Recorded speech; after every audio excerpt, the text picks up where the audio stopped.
And are you then suggesting, like many have suggested, that the top Indian companies have violated H-1B, they have done things that they ought not have done, and they have brought in workers into the US by means which are more foul than fair?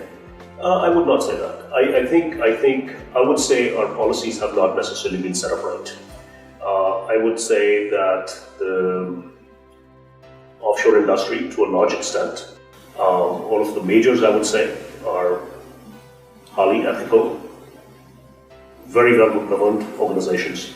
They've set up procedures and policies to legally manage their businesses in a way that they follow the processes established by the programs that exist. So I would not say that they've used these in their, they've not been playing fair. What I would say is really the fact that the US policy has been weak. The policy has led to economic abuse. The policy has led for us to be bringing folks into the US at prevailing wages that are much lower. Today we bring people on H-1B programs. Data is very clear that say large number of them are brought, in fact 87% is the data, that 87% of the folks are being brought at below the average prevailing wage.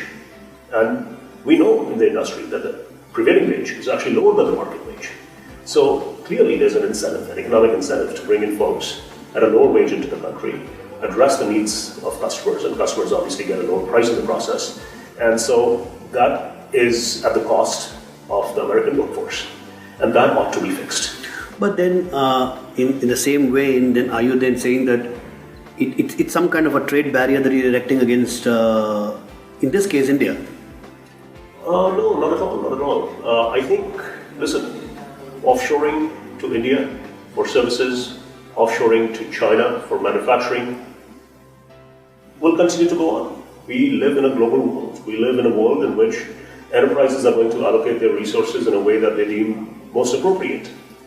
So this is not addressing anything as it relates to offshoring to a certain country. It is not directed at India. It is directed at us, at the policies of the country for addressing the needs of high-skilled immigration in the US.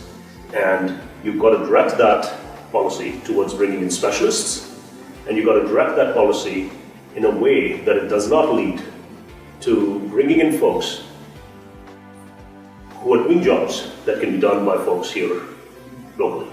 But net, in terms of net result, do you expect the overall cost structure of the Indian companies to increase, and consequently, if I were to take one denominator, which is cost per hour of the resources which the American companies are going to pay, that's going to increase? Is that likely to happen? I think there will be margin impact. I believe the data is clear that this bringing in folks on H-1B programs has led to a lower cost locally.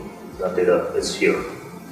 And part of what we're trying to address is this issue of invest in the local workforce, create enough of it that you don't necessarily have to bring so many workers from abroad.